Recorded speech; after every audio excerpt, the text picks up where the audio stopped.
নমস্কার। গত এপিসোড অর্থাৎ আমার প্রথম এপিসোডে অভূতপূর্ব সাড়া পেয়েছি। আমি খুব আপ্লুত। এই জন্যই আপনাদের কাছে খুব তাড়াতাড়ি আবার চলে এলাম। আজকেও আমাদের বিষয় বাংলাদেশ। কারণ বাংলাদেশ যখন আমাদের প্রতিবেশী এবং তারা যদি অশান্ত থাকে, আমাদের পক্ষেও শান্ত থাকাটা সম্ভব না। আর যেখানে আমাদের স্বার্থ জড়িত আছে।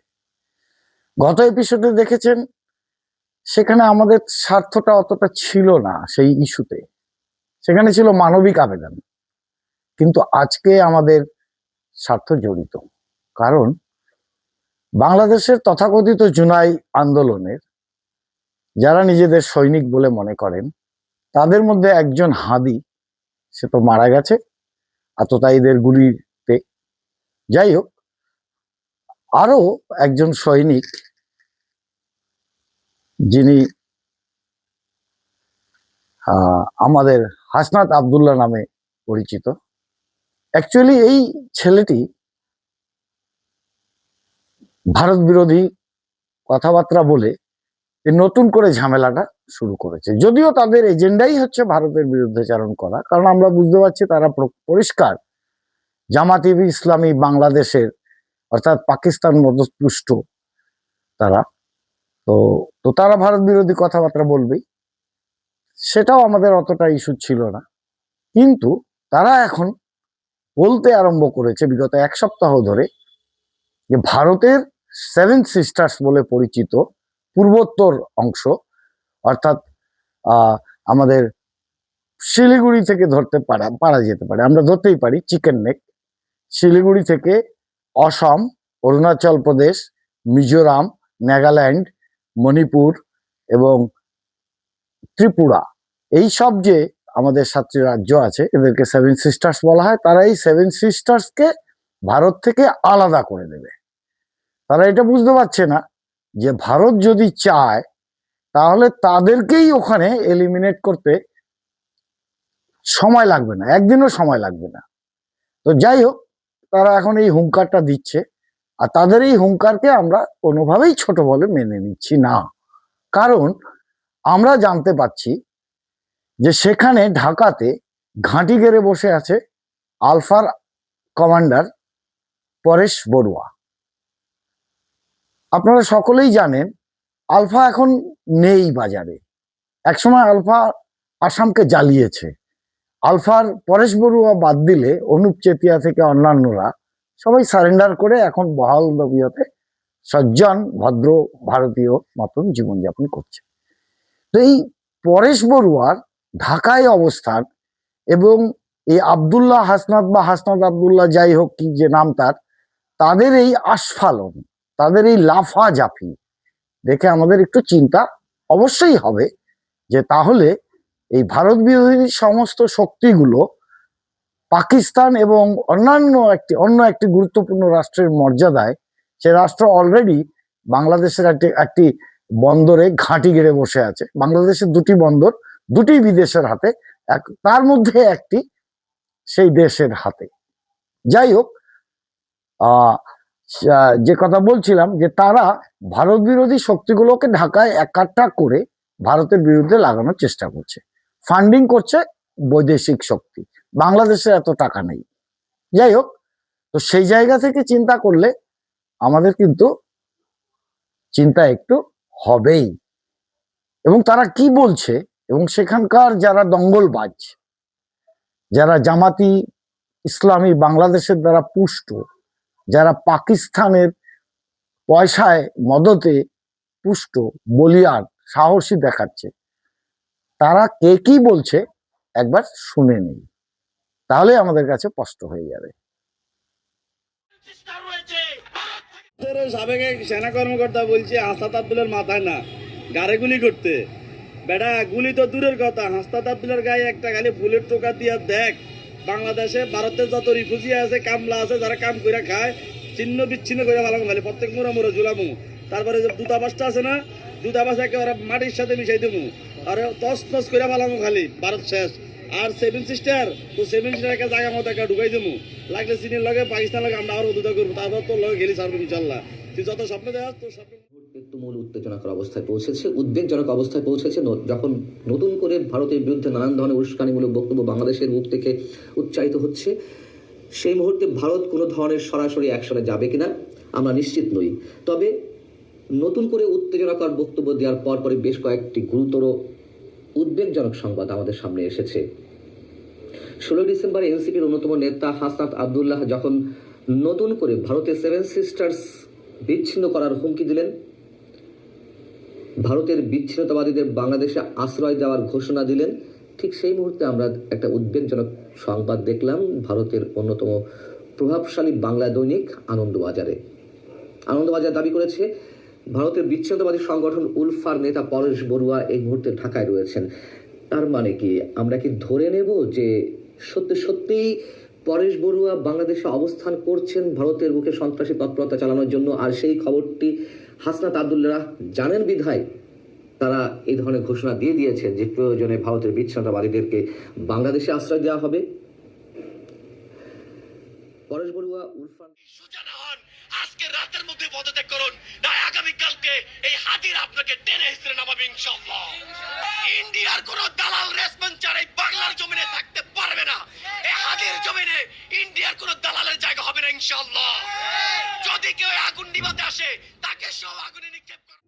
বাংলাদেশ হাই কমিশনকে নাকি ভারত ঢাকায় ধমক দিছে যে কেন আমরা ওই কথা বলছি, ধমক দিছে নাকি ওই ভারতীয় হাই কমিশনারকে এই খুনি হাসিনাকে আশ্রয় দেওয়ার জন্য শুধু আপনারা দেখলেন যে কিছু মানুষ এবারে আসিফ নজরুলের পদত্যাগ চাইছেন। আসিফ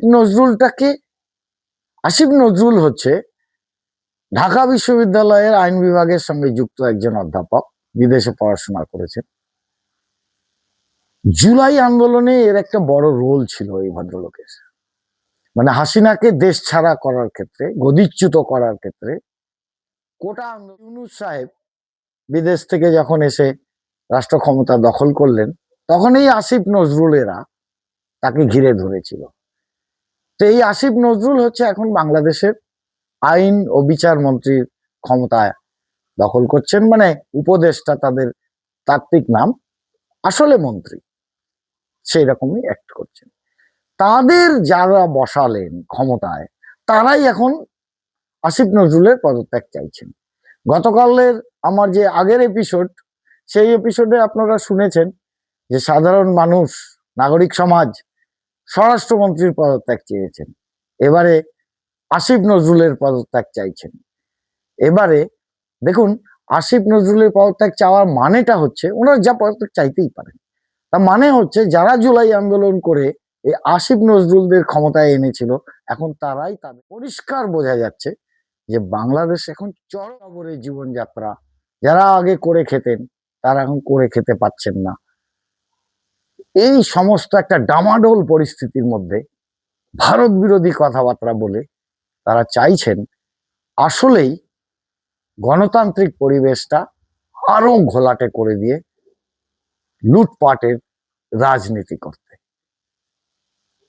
এবার দেখুন, তারই অঙ্গ হিসাবে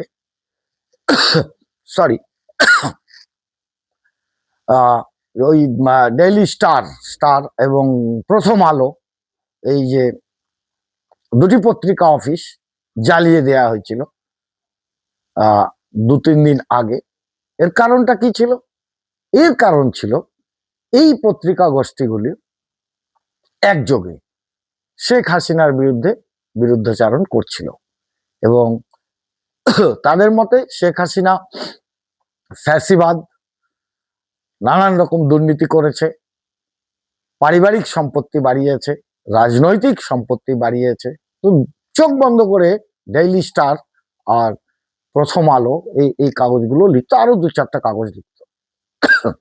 ইদানিং এই দুইটি সংবাদপত্র গোষ্ঠী লাগাতার ভাবে মোহাম্মদ ইউনূস সরকারের বিরুদ্ধে লিখে যাচ্ছিল এবং যখন হাদি মারা গেল তারই পরিপ্রেক্ষিতে মোহাম্মদ ইউনুস বাহিনী তার স্নেহভাজনরা এটাকে অ্যাটাক করে দিল। আরো নমুনা যে এই অ্যাটাকের সময় সেখানে আশেপাশে পুলিশ ছিল, বাংলাদেশ পুলিশ। সে পুলিশ ওখানে চুপচাপ থেকে তারপরে সরে গেল, সেনাবাহিনীও আসলো না, বা তাদের যে আধা সামরিক বাহিনী বাহিনী আসলো না, পুরো এলাকাটাকে ছেড়ে দিল। এরা দঙ্গলবাজরা গিয়ে লুটতরাজ, পুড়িয়ে দেওয়া ইত্যাদি ইত্যাদি নাশকতার মানে চরম নাশকতা কাজ করলো, ফিরে এলো। সেটা নিয়েও বাংলাদেশি নাগরিকরা প্রশ্ন তুলেছেন। এখন পর্যন্ত দেশের বিভিন্ন জায়গায় রাতেই নানা রকম হুজ্জতি শুরু হয়েছে ওসমান হাদির মৃত্যুকে কেন্দ্র করে।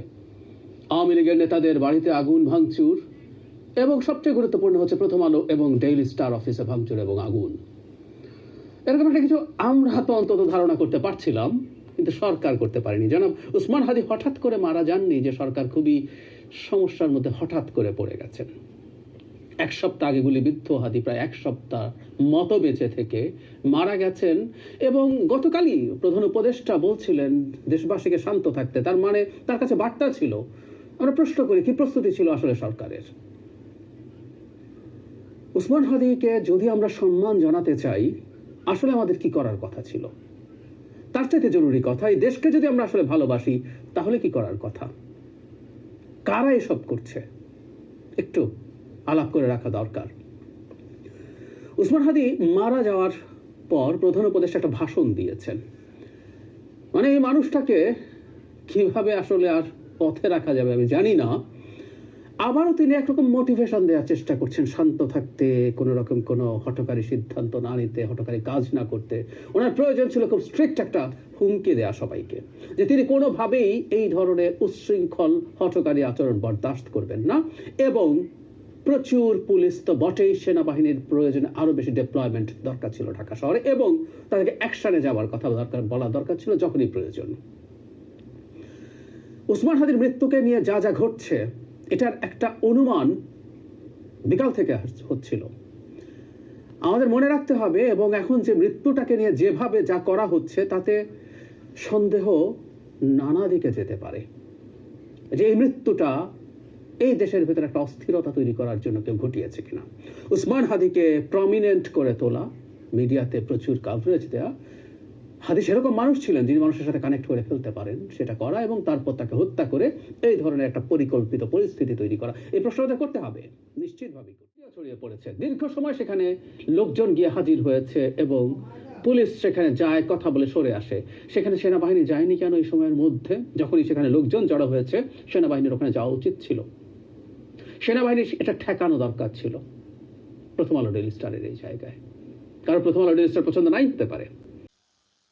এবার আসি, এই যে কদিন আগে হাদি বলে যে ছেলেটি গুলিবিদ্ধ হয়ে মারা গেল, সম্ভবত 12 ডিসেম্বর সেই ইলেকশনের প্রচারে 8 নম্বর আসনে, বাংলাদেশ সংসদের 8 নম্বর আসনে সে দাঁড়িয়েছিল ঢাকাতে।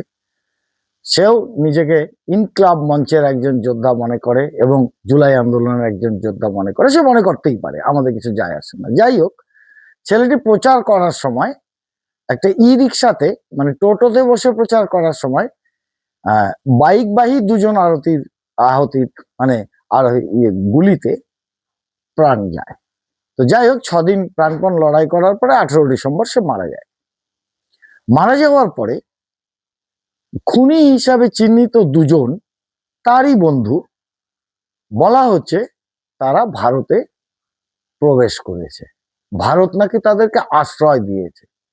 আচ্ছা, এই কথাটা বলার আগে যারা এই অভিযোগটা তুলছে এবং যারা এই অভিযোগের ভিত্তিতে ভারতীয় হাই কমিশনের উপরে ঢাকায় এবং অন্যান্য জায়গায় বাংলাদেশে চাপ সৃষ্টি করছে, বারবার আক্রমণের চেষ্টা করছে, তাদের মাথায় কি একটু আসলো না যে তাদের বাংলাদেশ এবং ভারতের মধ্যে যে সীমা প্রায় 4095 কিলোমিটারের সীমানা, 4195 কিলোমিটারের সীমানায়, সেখানে বাংলাদেশ বর্ডার গার্ডস আছে। বাংলাদেশ বর্ডার গার্ডসের লোকেরা কি ঘাস কাটছিল যে 12 তারিখে সকালের দিকে, মানে মধ্যাহ্নের আগে দুজন আততায়ী বাইক নিয়ে তাদের হাদিকে গুলি করলো এবং তারপরে তারা ওই দিনই সীমান্ত টপকে ভারতে ঢুকে গেল। তার মানেটা কি? তার মানে যারা এই অভিযোগ করছে তারা নিশ্চয়ই বিশ্বাস করেন যে তাদের ওখানে যারা বর্ডার গার্ডস বলে বাংলাদেশের সীমানা পাহারা দিচ্ছে ভারতের সঙ্গে, ভারতের লাগোয়া, তারা ঘাস ছেড়ে না চোখের ঠুলি পড়েছে যে দেখতে পায় না, নাকি সীমানায় তারা পাহারা দেয় না, নাকি সেই লোকগুলো যারা এই ভারত বিরোধী কথা বলছে তারা বর্ডার গার্ডসের কাজকর্ম বিশ্বাস করে না? আমি তো বুঝতে পারছি না। তো তারা তাদের সীমানা দিয়ে পাশ করে ভারতে ঢুকবে, তো তাদের সৈন্যবাহিনী ওরা কি করছিল? এই প্রশ্নটা তাদের ভেবে দেখা উচিত ছিল, কিন্তু তারা ভাবলো না। না ভাবে তারা অজুহাত দিল ভারতের বিরুদ্ধে এবং ভারতীয় হাই কমিশনের উপরে চাপ সৃষ্টি করতে আরম্ভ করলো। বীর সব যে ভারতীয় হাই কমিশনের উপরে চাপ দেবে, ভারতীয় হাই কমিশনারকে লটকে দেবে আর ভারত হাত গুটিয়ে বসে থাকবে, এটা ভুল ধারণা। বাংলাদেশের যে গুটি কয়েক মানুষ দঙ্গলবাজের খাতায় নাম লিখিয়েছেন, মৌলবাদীর খাতায় নাম লিখিয়েছেন, সাধারণ মানুষের গণতান্ত্রিক অধিকার হরণ করেছেন, তারা জানেন না যে সাধারণ বাংলাদেশিরা যারা সচেতন, যারা বোঝেন, তারা যদি খেপে যায় একবার, তাহলে তাদের কি অবস্থা হবে। যাই হোক, যারা এই পলিসিগত কারণগুলোর বিরুদ্ধে শুধুমাত্রই ভারতীয়দের বিরুদ্ধে কথা বলে যাচ্ছেন এবং সেই হাদির আততায়ীদের নাকি ভারত সরকারকে তুলে দিতে হবে, দেখুন একবার তাদের কথাবার্তা। দাবি হচ্ছে শরীফ ওসমান হাদির খুনিদেরকে যে কোনো মূল্যে অতি দ্রুত সময়ে ভারত থেকে ফেরত পাঠাতে হবে। এটা হচ্ছে বেসিক। এইটার বাইরে আমরা যাব না যতক্ষণ না এই খুনিদেরকে ভারত ফেরত দেবে, ততক্ষণ পর্যন্ত আমরা মনে করি না ভারতের সাথে কোনো স্বাভাবিক আপনারা যদি মনে করে থাকেন আপনারা বাংলাদেশের ভিতরে ঢুকে এই দেশের সূর্য সন্তানদেরকে হত্যা করে পার পেয়ে যাবেন, তাহলে আমরা বলবো আমাদের যেরকম গুম হারাম হয়েছে। এবার বুঝতে হবে যে পুলিশ বা প্রশাসনের অবস্থাটা কোথায়। কার্যত বাংলাদেশে এখন পুলিশ বা প্রশাসন বলে কিছু নেই। দঙ্গলবাজরা যা মনে করে, অর্থাৎ যারা ভারত বিরোধী আন্দোলন করে বাংলাদেশটাকে, স্বাধীন বাংলাদেশকে পূর্ব পাকিস্তানের কেয়ারপে নিয়ে যেতে চায় বা পূর্ব পাকিস্তান বানাতে চায়, তারা এমন একটা অরাজক পরিস্থিতি তৈরি করেছে যে সেখানে পুলিশ এবং সেনাবাহিনী কাজ করতে ভয় পাচ্ছে। এটা আমার কথা নয়। আপনি ঢাকা পুলিশ কমিশনারের বক্তব্য শুনুন, বুঝতে পারবেন আপনারা যে পুলিশের কি অবস্থা। মতামত না, আমরা আপনাদেরকে সেবা দিতে চাই। আপনারা যে কাজটি করতে চাচ্ছিলেন সেটি করলে সমাজে, ঢাকা শহরে, দেশে একটা অরাজকতাপূর্ণ পরিবেশের সৃষ্টি হবে। গণ অভ্যুত্থান হয়ে গেছে, সরকারের পরিবর্তন হয়েছে, এখন যদি এরূপ কার্যকলাপ করা হয় তাহলে একটি অস্থির সমাজ, অস্থিরতা দেখা দিবে। সেজন্যই আমরা সেটি রক্ষার জন্য আমার অফিসাররা নিয়োজিত ছিল। কিন্তু এরূপ ব্যবহার আমাদেরকে বড়ই মর্মাহত করেছে। আমরা এরূপ ব্যবহার কোনো শিক্ষিত বুঝবান মানুষের থেকে আশা করি না। গতকালকে রাত্রে আমার একজন অফিসারকে ককটেল মেরে যেভাবে আহত করা হয়েছে, আপনারা প্লিজ এই নিউজ প্রকাশ করেন। আমার নিরপরাধ অফিসার রাস্তা দিয়ে থানার সামনে ছিল, আপনি নিরপরাধ মানুষটি অবস্থা যারা কিনা নিজেদেরকে রক্ষা করতে পারে না। পুলিশ কমিশনার নিজে বললেন যে একজন তার অফিসারকে বোমা নিক্ষেপ করে, বোমা ছুঁড়ে থানার সামনে আহত করা হলো, তারপরেও পুলিশ তাদের বিরুদ্ধে ব্যবস্থা নিতে পারলো না। তাহলে বুঝতে পারলেন যে পুলিশের অবস্থা কোথায়। আর সামরিক বাহিনী, তাদের কেউ বাইরে রাস্তায় নেই, কেউ নেই, কোথাও কেউ নেই। ইতিমধ্যে তারা কি করলেন, পুরো প্রশাসনটাকে এই ছোকরাদের, জুলাই আন্দোলনের যারা ছোকরা, বাংলাদেশের স্বাধীনতাটা, বাংলাদেশের অস্তিত্বটাই বিপদে ফেলে দিয়েছে, সেই ছেলেরা বা মেয়েরা বা গ্রুপটা, গোষ্ঠীরা, তারা বাংলাদেশে ছেলেটি কি করেছিল? সে তো বাংলাদেশের নাগরিক, সে একটি বস্ত্র কারখানায় কাজ করত। সেখানে তাকে সন্ধ্যার পরে ওখান থেকে বের করে নিয়ে এসে পিটিয়ে হত্যা করলো। হত্যা করে গাছে বেঁধে ঝুলিয়ে প্রকাশ্যে রাত্রি 9:30টার সময় জ্বালিয়ে দিল। এই যে নির্মম নরসংহার, কেন? অভিযোগ তোলা হলো যে সে নাকি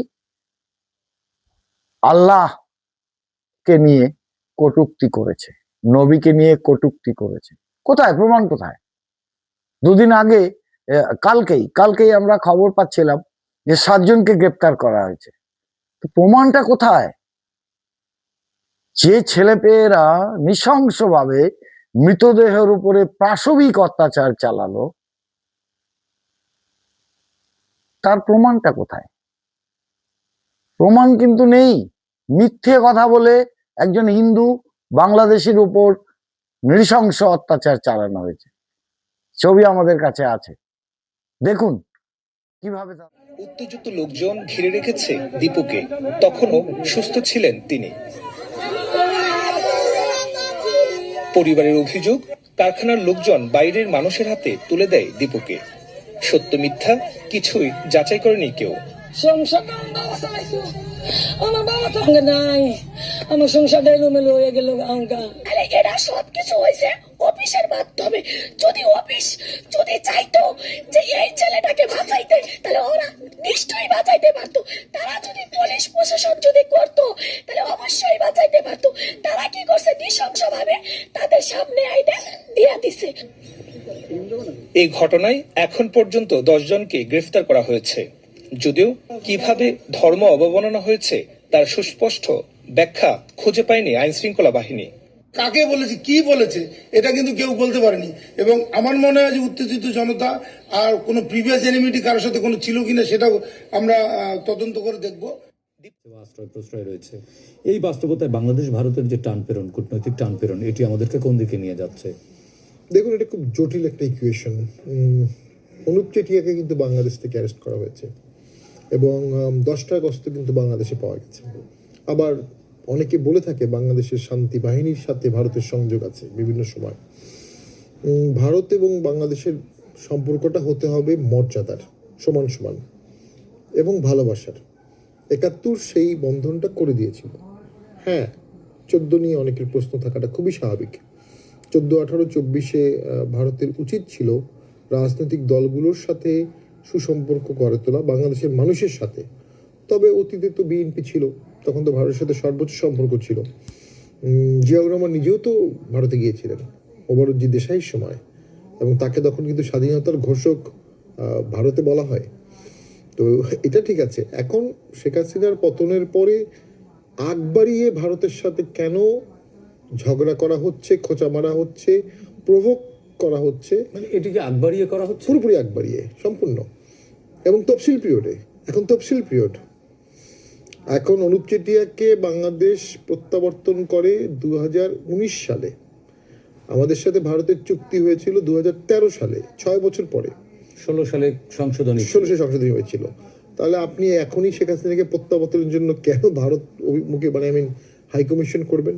আর রিসেন্ট টাইমে তো কোনো বর্ডার কিলিংও হয়নি। সো ভারতের সাথে ইস্যুগুলো যেটাতে রিয়েল আমাদের কনসার্ন, এটা কিন্তু এই মুহূর্তে নাই। 71 সালে ভারত আমাদের অসাধারণ সমর্থন দিয়েছিল, 1 কোটি রিফিউজি হোস্ট করেছিল, এবং বঙ্গবন্ধুর এক কথায় হতবাক হয়েছিল ইন্দিরা গান্ধী, কিন্তু টোটাল সোলজার কিন্তু বাংলাদেশ ছেড়ে যায়। তখন যদি ভারতীয় সোলজার বলতো আমরা আরো 10 বছর থাকবো, বাংলাদেশের অ্যাবসলিউটলি কিছুই করার ছিল না।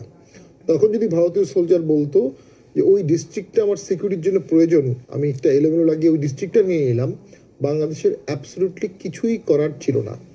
সো বাংলাদেশের ল্যান্ড নিয়ে ভারতের কোনো আগ্রহ নাই।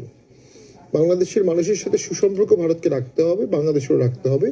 বাংলাদেশের আগ্রহ নিয়ে ইন্ডিয়ার আগ্রহ একটা জায়গায়, এখানে যদি ইসলামিক টেরোরিজম হয় অথবা এমন কিছু করা হয় যেটা তার ল্যান্ডে ডিস্টার্ব করবে, সেটা স্বাভাবিকভাবেই শক্তিশালী প্রতিবেশী হিসাবে ভারত টলারেট করবে না। মানে অমন কোনো বাস্তবতার দিকে কি আমরা যাচ্ছি? জি, এই যে এমন কোনো সিমটম আপনি দেখছেন? ওই যে 7 সিস্টার ধ্বংস করে ফেলবো, দিল্লি দখল করে ফেলবো, দিল্লির দিকে পদযাত্রা শুরু করবো, এগুলো তো সবই রেটরিক।